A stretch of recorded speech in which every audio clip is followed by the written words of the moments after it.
Olá, começa agora mais um programa Destaques e a gente já começa falando que a Associação Brasileira da Indústria de Hotéis aqui do Ceará deu posse à nova diretoria. Pela primeira vez na história, uma mulher presidirá a associação.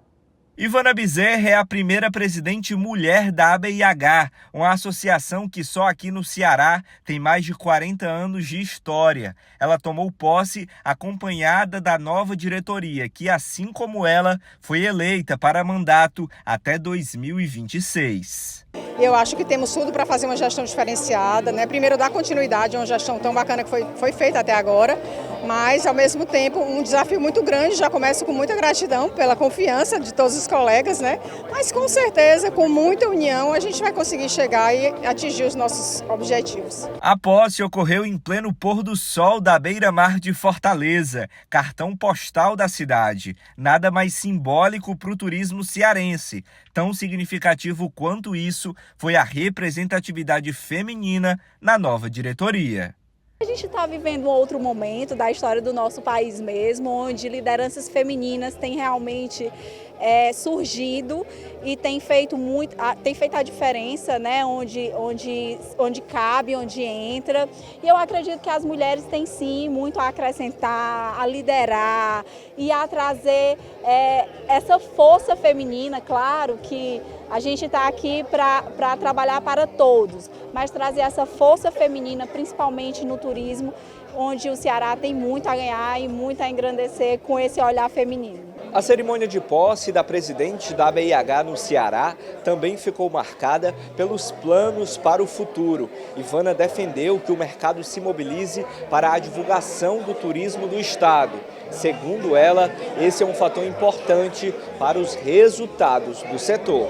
Incrementar ainda mais esse trabalho que já vem sendo feito pela ABIH, de estar em vários estados do Brasil praticamente o ano todo. São mais de 30 workshops que a gente pretende fazer até o final do ano, para que o Ceará seja sempre realmente visto, né? Nada como a propaganda, né? Nada como ser visto para ser lembrado. O agora ex-presidente da ABIH reforçou a experiência de Ivana no setor e disse acreditar no crescimento da associação. A capacidade da Ivana, a musculatura que ela tem, a experiência que ela já teve à frente do Visit Ceará e também fazendo parte da própria diretoria como vice-presidente da ABIH Ceará, coloca ela com toda certeza, com toda a capacidade de gerir, de tocar a ABIH no patamar que a ABIH merece estar. Então, com certeza, ela vai dar continuidade ao que vem sendo feito e vai empregar sua marca, suas ideias para engrandecer e crescer cada vez mais a BH. A melhoria constante dos resultados do turismo é decisiva para o desempenho da economia do município. A presença do poder municipal também foi registrada. A BIH é uma das, eu diria, dos pilares que fazem com que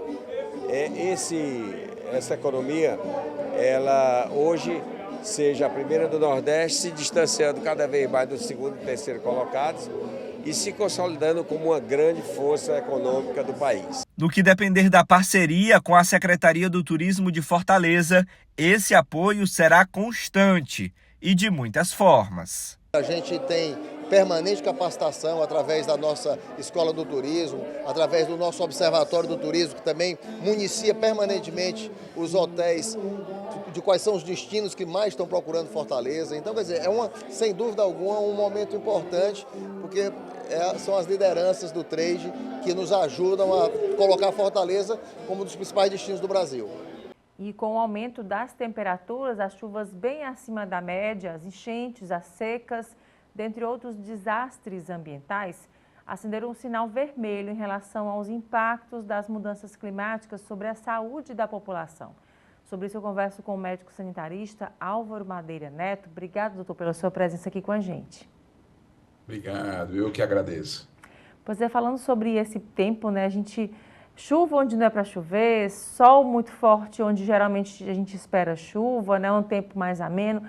O corpo da gente reage de que forma a essas mudanças bruscas como o clima como um todo, né? De diversas formas, assim, e depende muito do tipo de doença pregressa que aquele indivíduo tenha. Então, o que a gente sabe é que, de uma forma geral, como você começou falando, tem um impacto na saúde da população, assim, bastante considerável. Então, a gente observa, por exemplo, a questão das arboviroses. A gente vê uma relação muito próxima com essa mudança climática. Então, a gente sabe que essa mudança climática ela leva a uma maior proliferação do vetor. No caso das arboviroses, aquele mosquito já muito conhecido do brasileiro, o Aedes aegypti, né, chamado de mosquito da dengue, que não leva só dengue, mas zika, chikungunya, podem ser levadas através desse vetor. Então, esse é um exemplo de uma situação em que você percebe o aumento dos vetores e você percebe o aumento de dengue, de chikungunya, de zika na população de uma forma geral. Então, portanto, mais do que nunca, as medidas preventivas devem ser adotadas de forma cada vez mais robusta. Os governantes têm que encarar essa situação como uma realidade. Doutor, e nesse sentido, assim, quem é que mais sofre com isso? Crianças, idosos? Tem um público que precisa de uma atenção melhor? Sempre que a gente fala em doenças de acometimento populacional, a gente está falando de idosos e de crianças como grupos normalmente prioritários, são grupos mais vulneráveis.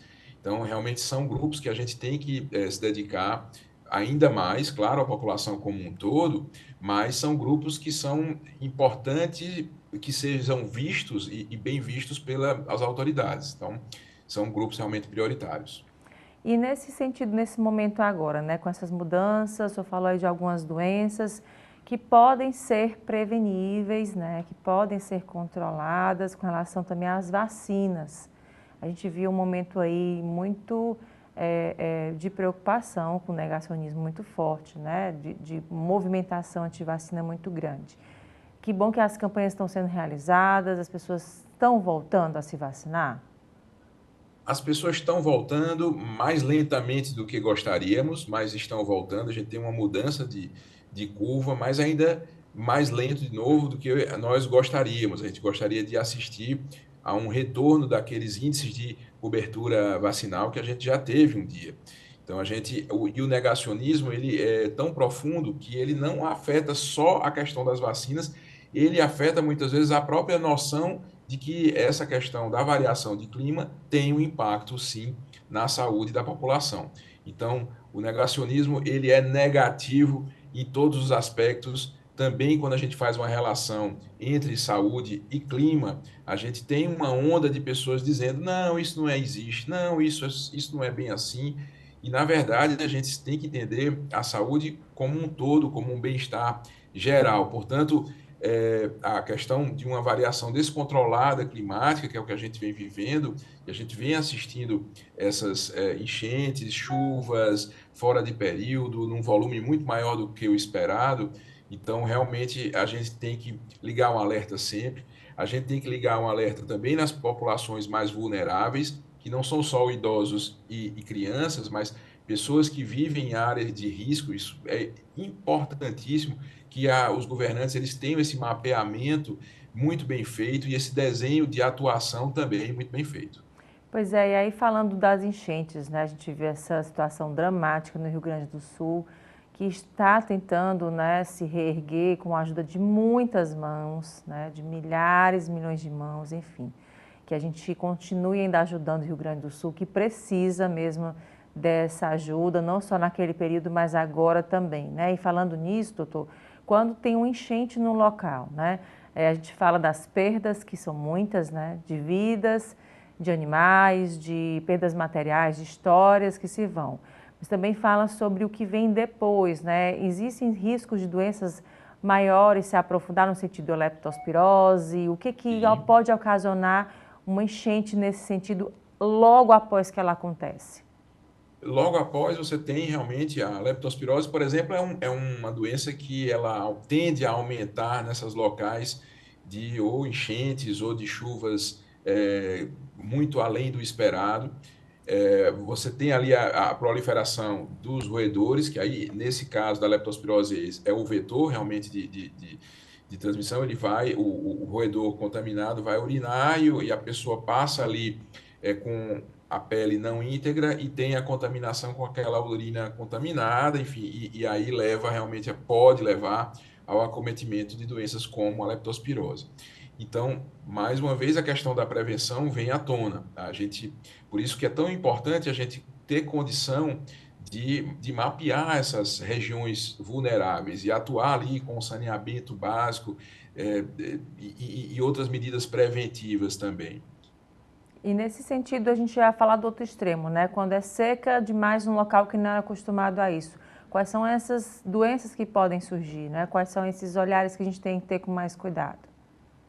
A seca demais, normalmente, aliás, a enchente também pode causar isso, que eu vou falar, que é a falta de água potável, a falta de água disponível. E a gente sabe que também existe uma série de doenças que estão relacionadas à falta de acesso à água potável, por exemplo, doenças diarreicas, gastroenterites, tudo isso a gente pode fazer essa relação. Então, realmente, tanto a variação climática, ela serve tanto para as enchentes, que é a primeira coisa que a gente vê, a gente pensa, mas também para momentos de seca profundo, momentos você vai ter um impacto também na questão da produção de alimentos. E se a gente observar, e é importante que a gente observe como a saúde ela está interligada com o clima, ela está diretamente interligada com todas essas variações. Então, seja frio, seja calor, seja seca, seja enchente, a gente vai ter ali inúmeras doenças que vão estar relacionadas com essas variações. Doutor, e falando já, aproveitando aqui também, nesse período de chuva, quando acontece aqui em Fortaleza, a gente vê muito a meninada brincando, né? Até em locais que estão muito alagados, pega uma prancha ou vai brincar de nadar, enfim. É um risco muito grande, né? Apesar da brincadeira, porque menino não pode ver água, né? Que a gente brinca assim. É saudável até para a criança, mas em um local adequado, né? É ótimo. A água é maravilhoso para criança, mas desde que seja uma água tratada, uma piscina, um local assim. Aquelas brincadeiras que a gente observa as crianças às vezes em poças de água ou em bolsões ali de água, ali elas estão correndo um risco muito grande. A gente não sabe o que está ali por baixo e a gente também não sabe se aquela água ali está contaminada, portanto, podendo infectá-las. Então, realmente é contraindicado, de uma forma em geral, esse tipo de prática. Doutor, e também falando sobre essas viroses que estão acometendo muita gente, né? A gente vê assim, esses quadros oscilando e eu tenho notado, não sei se é impressão, né? Mas as viroses quando estão vindo muito fortes, né? Às vezes até se prolongando mais do que devia, né? Isso realmente está acontecendo? A gente está tendo surtos, picos, enfim, desses quadros virais mais fortes ou isso acontece em públicos determinados? Normalmente acontece em públicos que estejam mais imunodeprimidos ou tenham algum quadro de imunodepressão, mas a gente observa sim um acometimento da população em geral, tanto as arboviroses que a gente falou, quanto outras viroses, como aumento em períodos de aumento de incidência de estados gripais, enfim. Isso acontece, muitas vezes tem relacionamento com a questão também do clima, um clima mais seco, ele pode levar realmente a uma propagação de determinadas viroses, e a gente observa sim.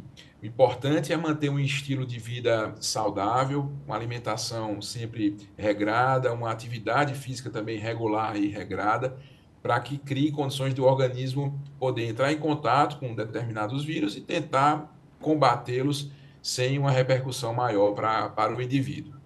Doutor, e aproveitando aqui sua presença também para a gente, com relação a alguns mitos, né? A gente vê muito quando a criança está gripada, a pessoa está gripada, diz, eu não posso tomar gelado, eu não posso pegar sereno, né? Não posso tomar banho de chuva, enfim. O que de mito tem nisso, né? Realmente a gente pode gripar no choque térmico, estou num local gelado, vou para um lugar muito quente, né? Isso realmente acontece? A gente eventualmente pode ter um processo alérgico ou pode ter um estado gripal, mas a questão do pegar sereno, aí realmente são mitos.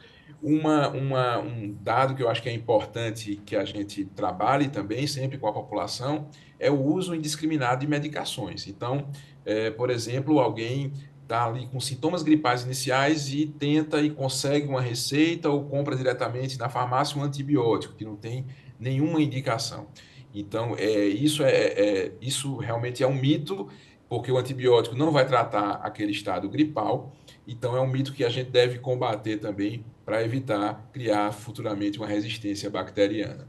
Pois é, tem um risco muito grande, né? Com relação a isso, doutor, como é que está atualmente? A gente vê nos hospitais, tem uma resistência mesmo de superbactérias? O que está acontecendo dessa... A gente viu aí no período da pandemia, muita gente se medicou de forma aleatória com antibiótico, sem necessidade, sem sentir nada, tomou antibiótico, né? O que isso de fato já ocasiona? Já está sendo mostrado algo nos hospitais, entre a comunidade médica? O Brasil, ele é o campeão está ali entre os campeões de automedicação. Isso já tem diversos estudos que comprovam esse fato que eu estou aqui relatando para vocês. E aí, com essa automedicação, vem também o uso indiscriminado, muitas vezes, de antibiótico. Existe para você comprar antibiótico numa farmácia, teoricamente, precisaria de uma receita branca controlada, emitida por um médico. Muitas vezes isso é burlado de alguma forma, e aí a gente assiste realmente pacientes se automedicando com antibióticos. Isso vai, ao longo do tempo, selecionando bactérias, e essas bactérias, claro, vão sendo selecionadas, vão ficando mais resistentes. A gente assiste, sim, sobretudo em UTIs, muitas vezes você se depara com pacientes que têm ali, não teria motivo para estar infectado com uma bactéria tão resistente, porque às vezes vem de casa já com esse acometimento, e a gente tem ali tem que lançar mão de antibióticos cada vez mais, com espectro cada vez maior, para que a gente consiga aí combater a infecção. A gente assiste, sim, e serve de um alerta mesmo para a população não usar esse tipo de prática de se automedicar e ainda mais tomar antibiótico de forma indiscriminada. É isso, doutor. Muito obrigada pelos esclarecimentos e até uma próxima oportunidade. Muito obrigado, eu que agradeço. Um abraço a todos. Obrigada. E agora a gente vai ao intervalo. Volta em instantes com mais destaques. Não sai daí, não.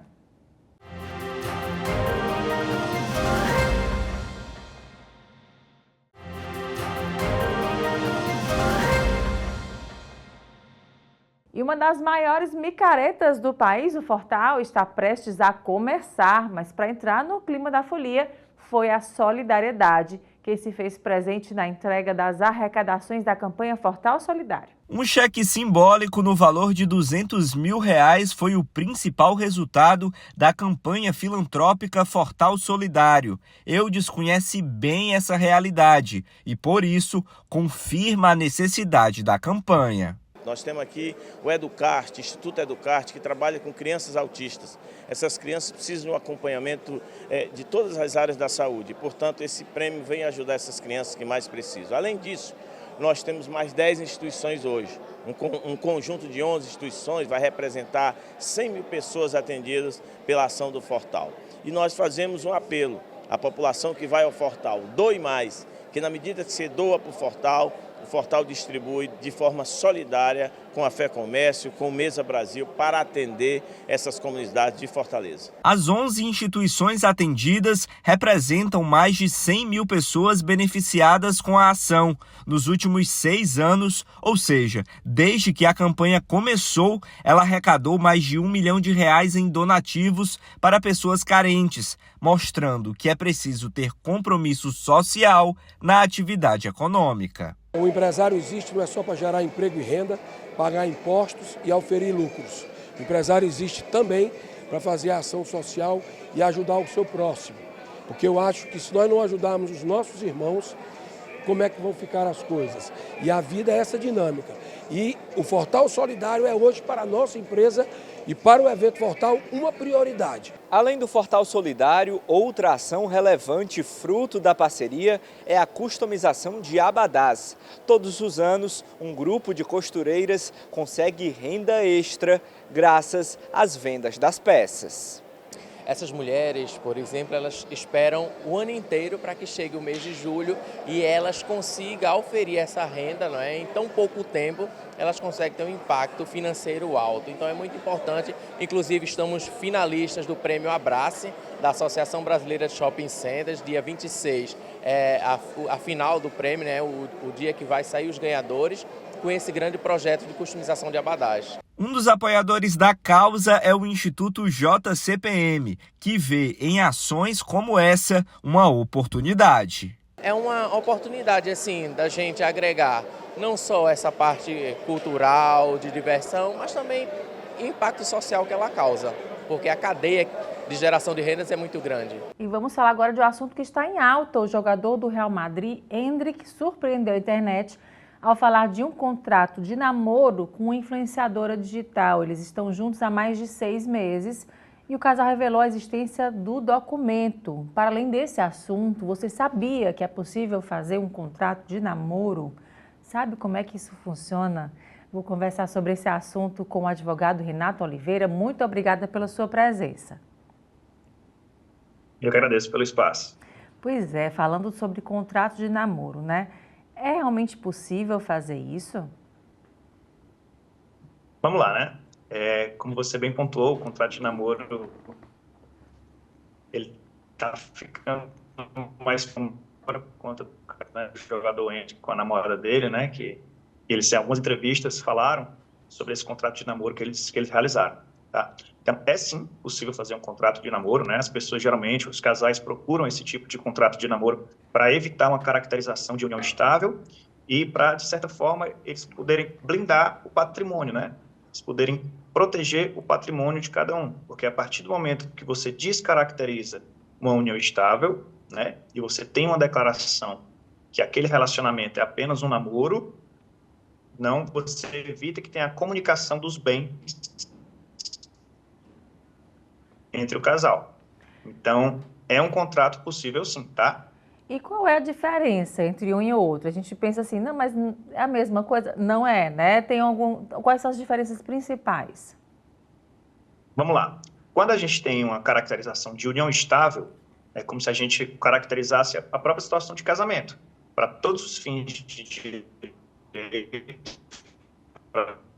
legais, a caracterização da união estável lhe iguala a situação de casados. Então, no caso, uma união estável vai conceder ao casal uma comunhão parcial de bens, né? Em caso de uma possível separação, os bens vão se comunicar, vai ter uma partilha dos bens, né? O casal, né? Cada parte do casal vai ter direito a 50% do patrimônio do outro, né?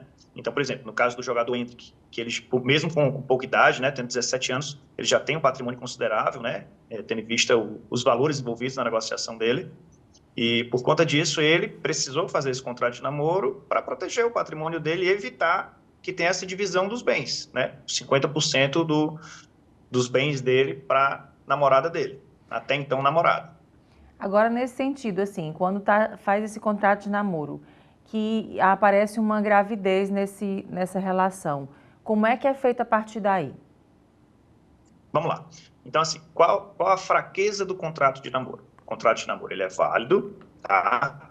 Ele tem que ser feito, né, de acordo com os requisitos que ela exige, né? Ele tem que ser feito por pessoas capazes, maiores de 16 anos, que tenham pleno discernimento, né, da sua condição civil, da sua capacidade civil, que o objeto do contrato seja um objeto lícito, seja um objeto possível, né? Então, com tudo isso, se enquadra o contrato de namoro. Então, ele vai ser válido nesse sentido, assinado por duas partes. No entanto, a gente sabe que o namoro, né, qualquer relacionamento, ele tem fases, né?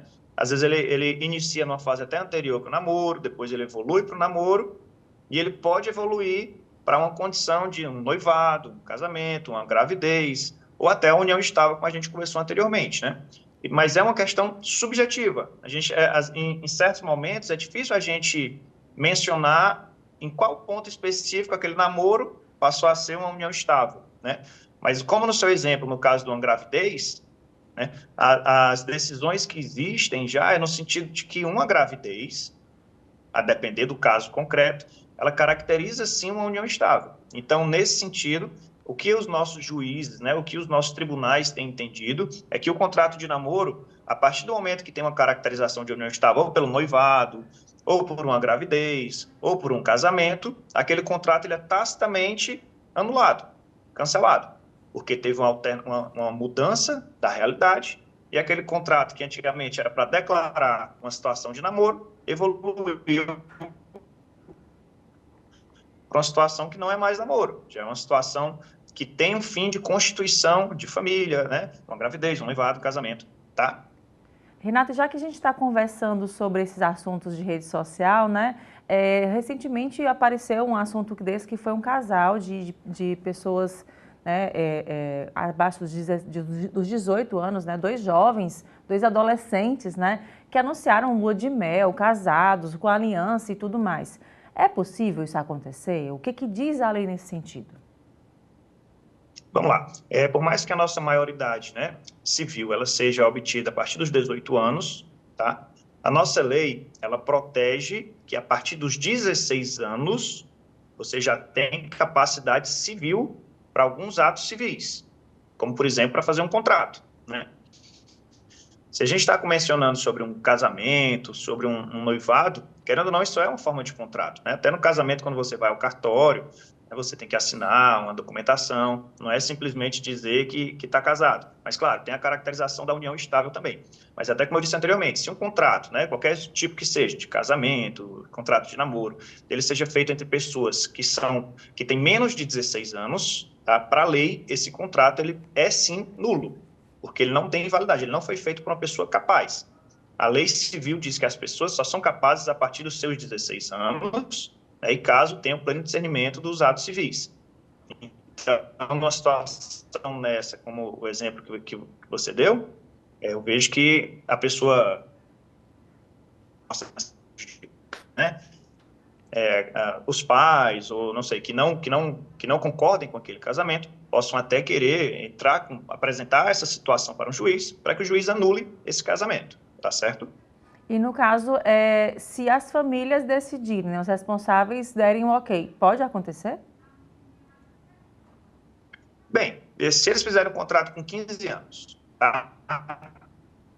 Ninguém for na justiça pedir uma nulidade, e eles continuarem juntos até maiores de 16 anos, até sobrepor os 16 anos, aquele contrato automaticamente vai ser considerado válido, tá? Mas vamos supor que eles tenham se considerado casados antes dos 16 anos, aos 15 anos, e, sei lá, depois de 6 meses, né, ainda sem terem atingido a maioridade, eles venham a se separar, tá? E de alguma forma tenham bens a ser partilhados. Então, nesse sentido, ainda assim, mesmo que seja após o término do relacionamento, aquele período, né, de 6 meses, né, que foi 6 meses de relacionamento, enfim, que foi antes dos 16 anos, desde os 15 anos ou antes disso, ele é considerado nulo. Então, nesse sentido, o patrimônio do casal ele não teria uma partilha, né? Não teria ameação, né? Cada pessoa, cada parte envolvida não teria 50% do patrimônio do outro.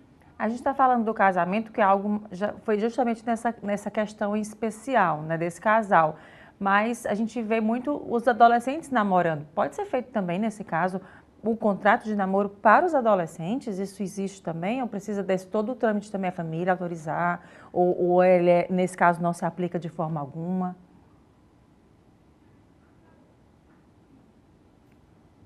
No mesmo sentido, tá? Qualquer contrato, ele só pode ser feito com pessoas maiores de 16 anos. Então, adolescentes, né, menores de 16 anos, não podem fazer contrato de namoro, nem contrato de qualquer espécie, a não ser que estejam representados pelos pais e a depender do tipo de contrato, né? Alguns contratos específicos, como contrato de casamento, ou contrato que envolva alguma perda do direito civil, ou alguma restrição do direito civil, em regra, ele não pode ser feito por menores de 16 anos. Tá joia, doutor. Muito obrigada pelos esclarecimentos. É um assunto que a gente tem muita dúvida, né? Porque muito se fala e a gente não sabe bem o que a lei diz, mas que bom. Muito obrigada pela conversa. Até uma próxima oportunidade. Eu que agradeço pelo espaço. Estamos sempre à disposição.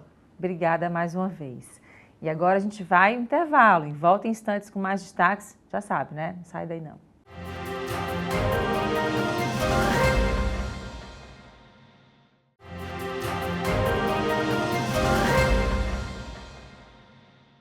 O ex-secretário de Saúde de Maracanaú, Wagner Souza, lançou oficialmente a pré-candidatura à Prefeitura de Fortaleza. Wagner esteve acompanhado das principais lideranças nacionais e regionais do partido. O presidente nacional da sigla, Antônio Rueda, o governador de Goiás, Ronaldo Caiado, o ex-prefeito de Salvador, ACM Neto, e o prefeito de Maracanaú, Roberto Pessoa, prestigiaram o momento. Eu tenho dito muito que essa eleição é a eleição da minha vida. Eu acho que ela vai demarcar uma candidatura extremamente madura. Eu estou maduro não só enquanto pessoa, mas também enquanto político. Eu ocupei a função de vereador, de deputado estadual, de deputado federal. Recentemente, ocupei uma função no Executivo a convite do prefeito Roberto Pessoa. E essa função foi muito exitosa. A gente tirou o Maracanaú de uma nota 5 na saúde para uma nota 9. Essa nota é dada pelo Ministério da Saúde.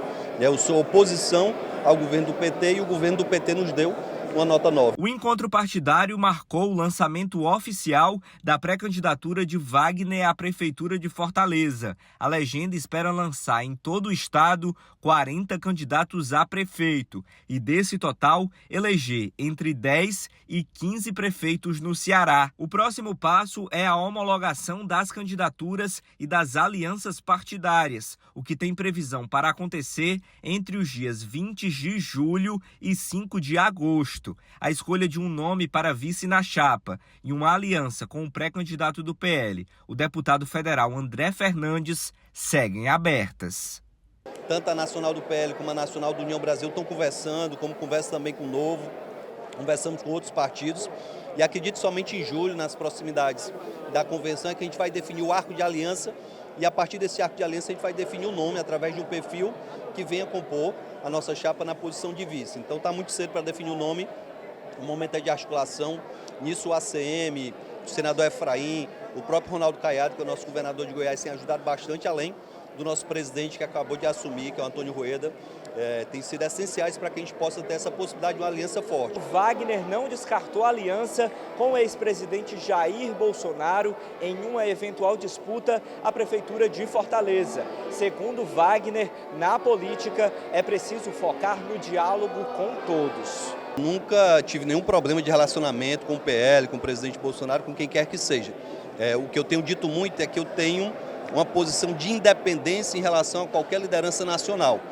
O Ronaldo Caiado é um grande líder nacional, a ACM é um grande líder nacional, mas se eu sentar na cadeira de prefeito, a última palavra será minha. Eu vou receber as sugestões do Caiado, as sugestões do ACM, as sugestões do governador Tarcísio de São Paulo, do próprio PL aqui do estado de Ceará ou de qualquer outro partido que seja aliado, e essa é a grande diferença da nossa candidatura. O Dia dos Namorados chegou e com ele a expectativa de boas vendas no comércio. No setor de serviços, a data também é sinônimo de alta demanda.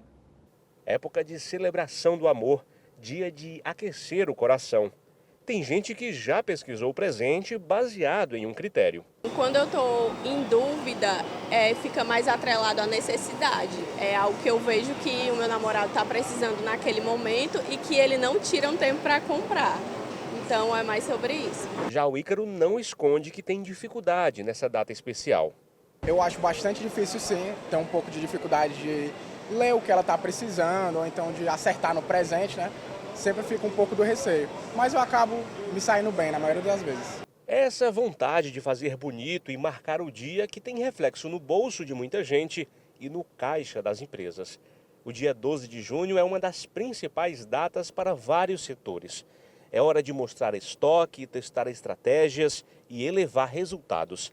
A Confederação Nacional dos Dirigentes Lojistas fez uma pesquisa que mostrou uma estimativa animadora para o setor. Em todo o país, 96 milhões de pessoas devem ir às compras por conta dessa data. No ano passado, essa estimativa era maior e mesmo com essa provável redução de clientes, existe um otimismo na movimentação financeira. 34% dos que pretendem ir às compras disseram que vão gastar mais no presente deste ano. O Dia dos Namorados é uma grande data para o varejo, considerando que são 2 presentes. A pesquisa que a CNDL fez encontrou que 59%, quase 60% das pessoas pesquisadas estão interessadas em ir ao varejo fazer suas compras para presentear o seu ente querido. E aí, dentre esses presentes que foram pesquisados são perfumes, cosméticos, maquiagem, roupas, calçados e jantares. Portanto, se você tem dúvida em que presentear seu amado ou a sua amada, está aí a sugestão. E o preço médio que o consumidor está propenso a investir no presente agora, no Dia dos Namorados? R$ 232. Esse é o valor, em média, que os presentes serão comprados. Agora, eu faço um apelo aos consumidores que façam logo suas compras, não deixem para o último momento, porque nós somos preocupados e zelosos em dar um bom atendimento personalizado. Nós, varejistas cearenses, temos essa preocupação. E nós, lojistas, também estamos preparados, com estoques suficientes, com atendimento de primeira linha, como também as lojas estão todas ornamentadas. Porque este mês de junho não é só o Dia dos Namorados. Nós temos o mês inteiro de festas. É São João, é São Pedro, é o movimento de quadrilhas. Aí nisso você movimenta também muito o setor de tecidos, de confecção e tal.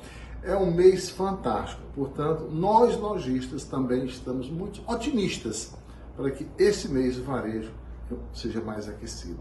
Nessa rede especializada em artigos de couro, o crescimento nas vendas deve ser de até 15%, segundo a projeção do setor comercial. Para facilitar a vida dos que têm dúvidas do que levar, vários kits foram preparados a partir de uma campanha criada. Temos aí calçados como Pep Choy, Mary Jane, sling bag, bolsas com vários tipos de materiais, texturas e cores diferentes, tá? Para os produtos masculinos, nós temos aí mochilas, cintos, pastas, clássicos e atemporais, e já está sendo um sucesso de vendas. Nós iniciamos aí o mês de junho já com a campanha já toda dentro do Dia dos Namorados, certo? Preparamos uma campanha de descontos também, exclusivos para essa data, com produtos selecionados de desconto de 20%. A rede já é uma referência nessa data do ano pelas opções que sempre estão na vitrine. Peças exclusivas para renovar o estilo. O Dia dos Namorados também movimenta outros estabelecimentos, já que os casais, além do presente, querem celebrar a data. Com a preparação para a comemoração, salões de beleza também se movimentam. Nesse, na Aldeota, a equipe está preparada para um atendimento sem horário marcado. A responsável pelo espaço montou combos especiais que podem ser o verdadeiro presente para eles e elas. O comércio todo, né? E especialmente a Suave. Nós somos um espaço completo, né? Uma franquia muito renomada que oferece esmalteria, escovaria, depilação, tudo num só lugar. E aí a gente prepara aqueles combos que os casais tanto gostam, né? Tem para o casal curtir junto, tem para você presentear aquela pessoa que você ama e tem também para você se presentear. Tem gente que está em busca de um amor, né? Quer se produzir, tomar um drink, curtir a night, e a gente cuida da produção. Nós temos aqui uma cera que é exclusiva, normalmente o casal gosta de cuidar da sua higiene, né? Então a gente oferece uma cera exclusiva, uma depilação totalmente orgânica, natural, à base de mel e própolis. O casal gosta muito de ficar com aquela pele lisinha, né? Na hora da sedução, na hora do amor. Temos também a parte da escovaria, onde o casal pode compartilhar, né, os tratamentos capilares que a gente tem, e são muito modernos, com produtos de muita tecnologia. E tem a esmalteria da Suave, que é completíssima, com o spa dos pés, né, que é aquele momento de relax que o casal pode estar curtindo lado a lado. Outra preferência dos namorados é comemorar a relação de companheirismo e amor em ambientes como esse, seja o presente principal ou apenas como um complemento. Essa cervejaria, localizada aqui no bairro Vajota, em Fortaleza, por exemplo, abriu com antecedência uma cota de reservas para o dia 12 de junho e ela já está acabando. O chefe preparou um menu bem especial aí. Inclusive a gente vai já mostrar algumas imagens da qual ele preparou. Tem um cardápio aqui preparado por ele aqui para essa data aqui bem especial, tá? Com entrada, prato principal, sobremesa, uma opção com vinhos também aí, caso o cliente prefira aí. E estamos na expectativa, né? Houve um crescimento muito bom com relação ao ano anterior, crescimento entre 15% a 20%. Disponibilizamos aí 70% de reservas aí, já estamos se esgotando.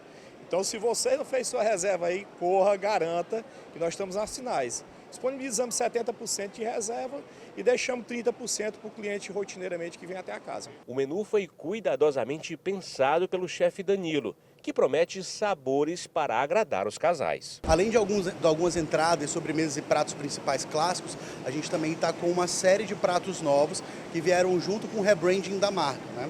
A gente fez recentemente a divisão dos restaurantes, da cervejaria, e a partir daí a gente elevou o nível do nosso cardápio, trazendo carnes nobres, trazendo frutos do mar de mais qualidade, e assim a gente consegue ter uma gama melhor para atender todo mundo. E com o objetivo de sensibilizar a população sobre a importância da doação de sangue, o Centro de Hematologia e Hemoterapia do Ceará, o Hemose, está com uma campanha de incentivo a esse gesto solidário. A ação acontece até o dia 30 de junho, em alusão ao Junho Vermelho, mês do qual o debate sobre esse tema é ampliado.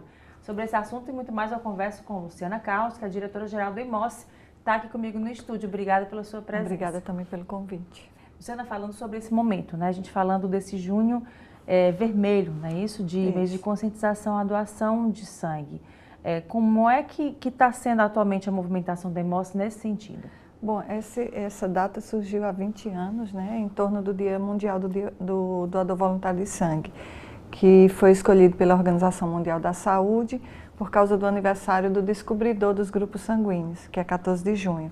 Então, o junho se tornou o Junho Vermelho, uma data forte, né, para a gente trabalhar com a sociedade a importância da doação de sangue.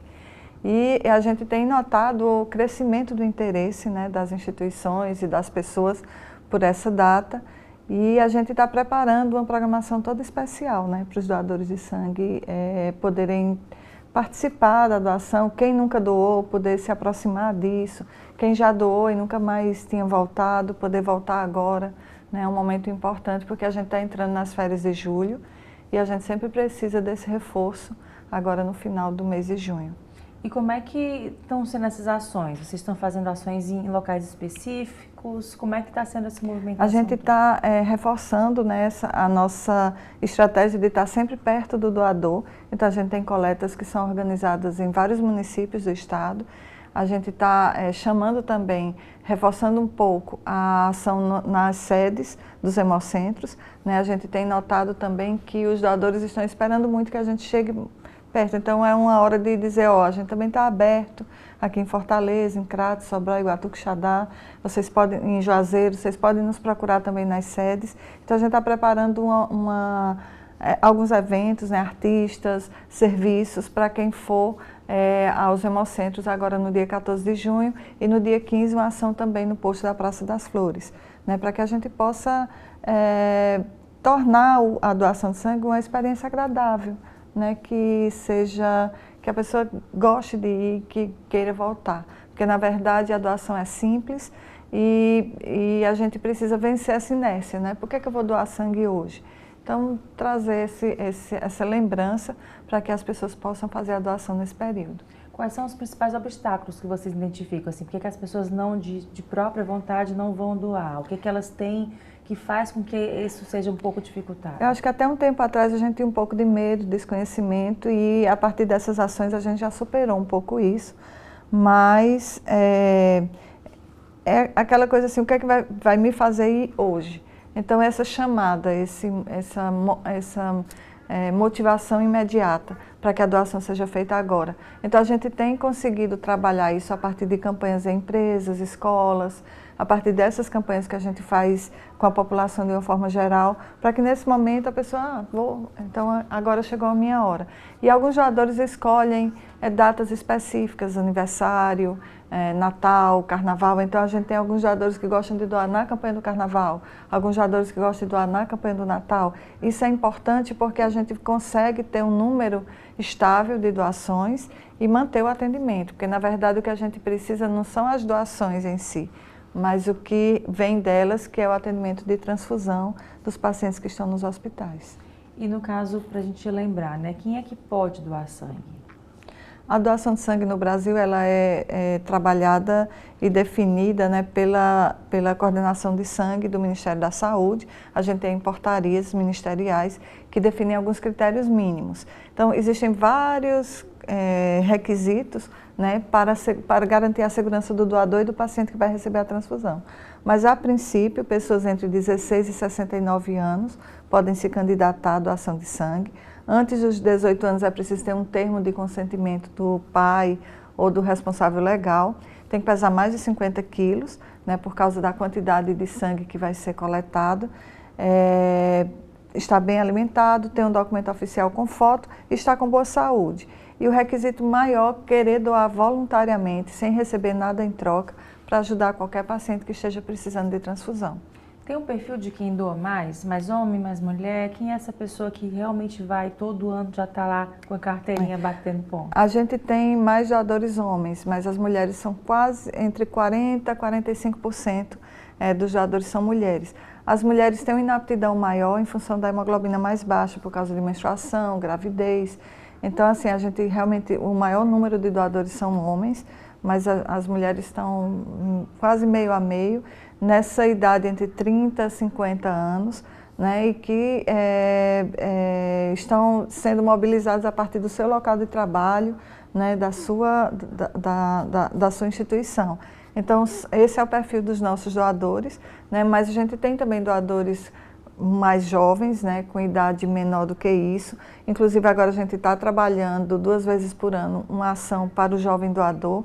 É importante que as gerações, a campanha traz essa mensagem também, né? Eu estou doando, mas quando eu completar 69 anos, não vou mais poder doar. Então, outras pessoas têm que entrar no lugar, né? E aí a gente tem trabalhado também esse jovem doador, o doador do futuro, com o concurso de frases e desenhos, para que a gente possa ter uma renovação, né, dos nossos doadores. Mas o grupo que doa mais está entre 30, 50, 55 anos. Luciana, tem períodos, você falou agora julho, né? São períodos de maior demanda. Como é que se dá isso? Tem o período de maior demanda, mas também tem o período de menor doação. Então, a gente tem feriados, férias, chuva, no momento em que a população está mais adoecida, a gente tem uma retração do número de doações. E aí, nesses períodos, a gente faz essas campanhas para exatamente sensibilizar quem está podendo doar, né, para que a gente não tenha uma queda significativa e não tenha um comprometimento do atendimento aos pacientes. Então, essas ações são exatamente para prevenir. E o Ceará tem tido uma estabilidade muito grande de estoque em função dessas ações, porque a gente tem conseguido impedir ou inibir uma queda muito grande de doações. O que a gente tem observado é que alguns feriados precisam mais de transfusão do que outros, mas a gente tem uma certa estabilidade. Não tem um período em que você precisa de muita transfusão. O que a gente precisa trabalhar é para que a doação não diminua, né? Porque vai todo mundo viajar, está de férias, então a doação deixa para doar depois. Então é esse trabalho que a gente tem tido para evitar, né, que essa situação ou que essa retração de doação signifique um comprometimento do atendimento aos pacientes. Eu lembrei que antes tinha muitos acidentes de trânsito, né, por Carnaval, Semana Santa, né? Isso. As campanhas educativas fortaleceram muito nisso. Tinha realmente uma demanda maior nesse período? O Carnaval é meio incerto, né? Às vezes ele é muito tranquilo, mas ele pode ser muito complicado. A Semana Santa normalmente tem alguma coisa acontecendo, então a Semana Santa às vezes para a gente é um pouco mais estressante do ponto de vista de necessidade de transfusão do que os outros feriados. Mas a gente precisa estar preparado para, se acontecer alguma coisa, a gente poder responder imediatamente. Então, independente do perfil transfusional daquele feriado, somente a possibilidade de acontecer, como por exemplo o Réveillon, que não costuma ser muito complicado do ponto de vista de transfusão, mas 1 milhão de pessoas ali na praia se deslocando, então a gente tem que estar preparado para atender uma possível necessidade maior, né? A gente tem visto que não é isso que acontece, mas isso não quer dizer que a gente não tem que a gente vá relaxar, né? Porque se acontecer algum incidente maior envolvendo muitas pessoas, a gente tem que estar preparado para atender imediatamente. A gente vê, às vezes, em televisão, em dramas, em novelas, vou doar porque aconteceu, mas essa doação só vai se transformar numa transfusão em 24, 48 horas. Então, não acontece imediatamente. Então, a gente tem que estar realmente com o estoque preparado para atender imediatamente. E se acontecer alguma coisa, a gente pode chamar para uma reposição. mas não é o que tem acontecido. A gente tem conseguido ter uma estabilidade de estoque muito importante no estado, porque essas ações que o Hemócio faz, elas sempre têm uma resposta muito positiva. É muito bonito ver isso também, né? As empresas respondem, as pessoas respondem, as pessoas realmente doam sangue voluntariamente aqui no estado do Ceará, e isso garante o atendimento da população. Luciana, quantas vidas podem ser salvas com a doação de sangue de uma pessoa assim? Quem ela pode estar ajudando nesse gesto tão bonito? Quando a gente faz uma doação, a gente está doando sangue total, que é separado, né, em hemácias, plaquetas, plasma e às vezes o crio precipitado. Então, pelo menos 3 a 4 pessoas a gente vai poder atingir. Se esses componentes forem alicotados para atendimento de pediatria, então isso amplia ainda mais. Então, a gente vai estar ajudando pessoas imediatamente, as plaquetas só ficam válidas por 5 dias, a hemácia por 42 dias e o plasma 1 ano depois. Você pode usar o plasma entre até 1 ano, 2 anos depois da doação. Então, a gente não sabe exatamente quem é que a gente vai ajudar e a quem a gente vai atingir de uma forma boa, né, de uma forma positiva, a partir de uma doação que é feita, né? Mas são sempre pessoas anônimas que estão em lugares e em situações clínicas que a gente não imagina. E essa é a importância, né, e a beleza desse ato, né, de você se doar para quem você nem conhece, né? E às vezes também você precisar, né, porque a gente nunca sabe, né, às vezes acontece algum percalço aí da vida que a gente precise também e alguém doou para a gente, Isso. né? Então, o objetivo da gente é manter sempre esse atendimento no momento em que o paciente precisa, a partir dessas doações voluntárias e anônimas, e evitar que aquela família que está passando por uma situação mais crítica vá atrás de doador, né? Porque o objetivo da gente é exatamente respeitar o que a Organização Mundial da Saúde recomenda, a doação mais segura, tanto para os doadores como para os pacientes, é essa doação que é feita de uma forma anônima, altruísta, voluntária, né? Para que todos os pacientes que precisam, que venham a precisar, tenham seu atendimento garantido. A gente nunca sabe, né, o que é que vai acontecer. E nesse sentido, o Hemócio ele tem um trabalho de muito cuidado, né? Muito carinho e também de muito profissionalismo. E quem está atuando no Hemócio, né? De respeito e tudo mais. Como é que é o trabalho que vocês fazem, não só para além da coleta, né? Mas também toda a questão de conscientização, toda a questão também de armazenamento, né, de estoque, como é que é essa engrenagem? Tem uma logística bem importante. Tem uma coisa que a gente chama de cadeia do frio, né, que é manter esse sangue desde o momento em que ele é doado até o momento em que ele é transfundido em temperaturas específicas de armazenamento. Então, a gente tem um grande número de equipamentos com temperaturas diferentes, que a gente mede temperatura de 4 em 4 horas. Nada pode sair da temperatura, porque senão a gente não vai poder usar. Isso é um trabalho muito sério para nós, né? E a gente faz também a distribuição desse sangue. Então, não é que ele fica conosco guardado, ele é distribuído, né, para 60 agências transfusionais que estão nos hospitais maiores do estado. Então, à medida que a gente vai recebendo o sangue, a gente vai preparando e vai distribuindo. E essa logística de renovação, ela é constante. Então, não é uma coisa que é feita aleatoriamente, né? Tem toda uma lógica e uma forma de fazer para que em qualquer hospital onde o paciente esteja precisando, ele tenha aquele componente que ele vai necessitar. Luciana, e para quem está assistindo que quer fazer parte, né? Ou já doou, quer doar de novo, é a primeira vez que está fazendo, o que é necessário, né? Onde é que essa pessoa pode se deslocar? Onde é que ela consegue mais informações? Bom, as informações estão no nosso site, né? No nosso Instagram também, quem quiser seguir o Instagram, Facebook, vale a pena, porque a gente tem muita informação lá. E no site também vão ter todas as informações necessárias para quem quer doar, né? Mas se você quer fazer uma doação, entra no site, procura os pontos, os endereços, procura onde é que a gente está em campanha. E aí a gente vai, lá vai ter tudo, a hora que abre, a hora que fecha, o endereço direitinho, você pode ir se candidatar.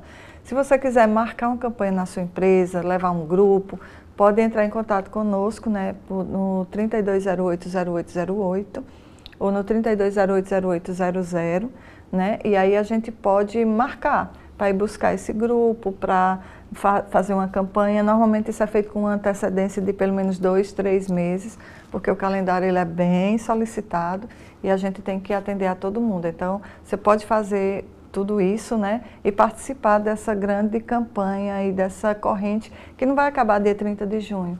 Esse momento é o momento que a gente está falando em torno do dia 14 de junho, mas essa importância da doação, ela acontece o ano todo. Então, outras campanhas virão e a gente espera a participação de todo mundo que pode, que quer, né, ser voluntário e ajudar realmente a qualquer pessoa que precise. E a gente está aqui de portas abertas, sempre parceiros muito da campanha de vocês, porque a gente sabe a importância que é uma ação como essa, né? Um momento, um gesto, né, de doação mesmo, para ajudar quem precisa, também ser ajudado, né? A vida é isso, né? É uma troca, né, Luciana? Muito obrigada mais uma vez, até uma próxima oportunidade. Obrigada. Obrigada. E o Destaques fica por aqui com essa dica. Vá lá ajudar, faça a sua parte, custa nada. Obrigada pela sua companhia e até o próximo programa.